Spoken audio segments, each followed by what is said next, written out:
Well, howdy do. Good day, good morning.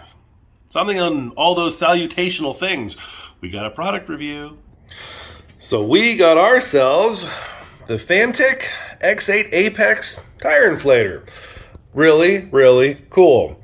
Tells you what your current PSI is. You can program it to where you need to be, turn it on, and when it gets to that tire pressure, it stops.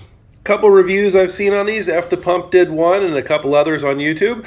It looked really cool. I need it anyway, so I figured we would give it a shot. 150 PSI max. So we're going to get this unboxed, charged up, and we're going to see how it does on the EV6, because I know those 19s are low. So sit tight and we'll be right back. So just a quick out of box. It came wrapped in a really nice little, like a cellophane kind of wrap. So you take it out. Here's the speaker. Just for comparison, if you ever get a hot dog and a soda at Costco for $1.50, it's not much bigger than whatever size cup that is. So that's kind of neat. Digging through the bottom, some literature. Ooh, this is fun with one hand. Shake it, shake it, shake it. More literature. Oh, this is your accessory box that's going to have what looks like your cables and stuff. And a user's manual, which is always important. So let me get this open because I need my other hand. All right, so the cheap guys takes a USB-C to charge, and I just went straight into the outlet over there. You do not get the charging cable with this. Cheap? I think so. You know, these are made in China, a 98-cent charger, the cable. They could have thrown one in there. You do get a very nice bag to keep it in, which we will. Inside here is another sub pocket that actually feels like it's stitched together really well.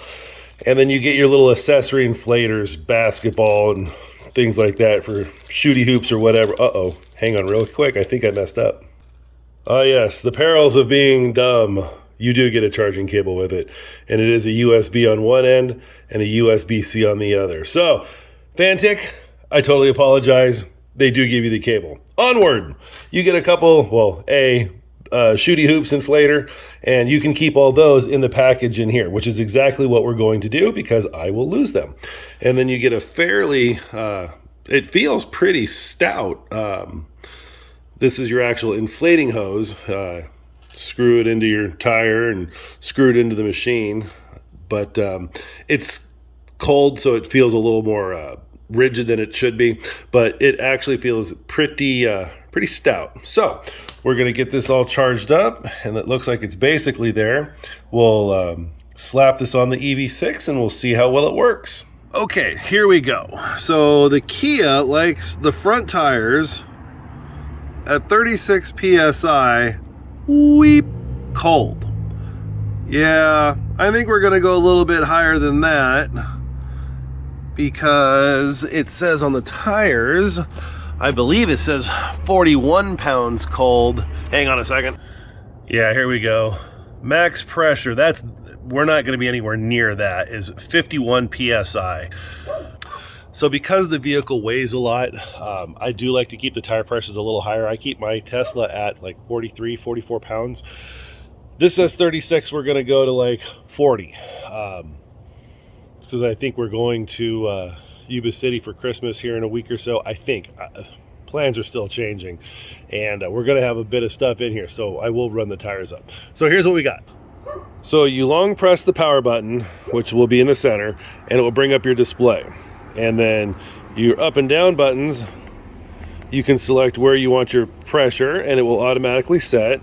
And then you have this button is your light, and that button does something else, and your light comes right off the front right here. So, don't worry about that. This is a protective screen. I just haven't taken it off yet. So down here, you'll see a green valve stem. That indicates that this has premium nitrogen in it. Who gives a shit? And the one thing I do like about this from the reviews is you can screw this in. Gonna need two hands, hang on. So when you screw it in, you get zero air loss. It's a really nice little thing because usually you go to a gas station, you stick it in there and the air's blowing out everywhere. This you just thread and go. So we've got her set to She's at 36 pounds. We're at 40. And I believe we just press start.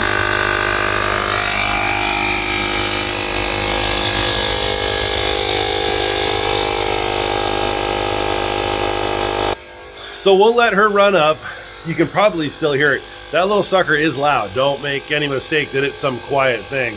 But again, it's tire pressure, so there's a little piston driving it, and it's gonna have some noise behind it. So we're gonna let that run up for just a second. I'll go around, I'll even out all the tires, and we'll see what we think. There you go, 40 and 40.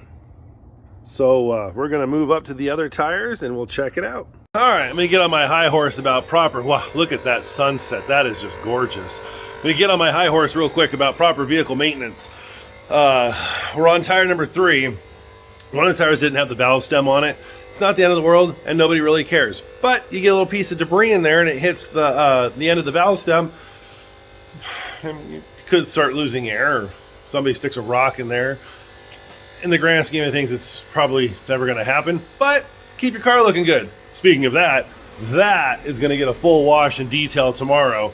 And we have all that hydrosilix stuff that we're gonna use on it, so we're gonna make it look really pretty. One thing I did put under this Charger, because it's mechanical, so it does have a drive unit.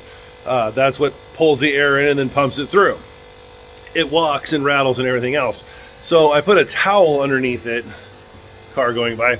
I put a towel underneath it because as it likes to walk around the concrete, you don't want it completely butchered. I got this on sale for 83 bucks, so normally 100 to 109 depending if you get the yellow one. But here's what it looks like. Just a regular old towel underneath it so it doesn't walk around. So there you have it. That's the Fanttik X8. I think it's a good idea. I've been procrastinating on it for a while, and I'm glad I got it.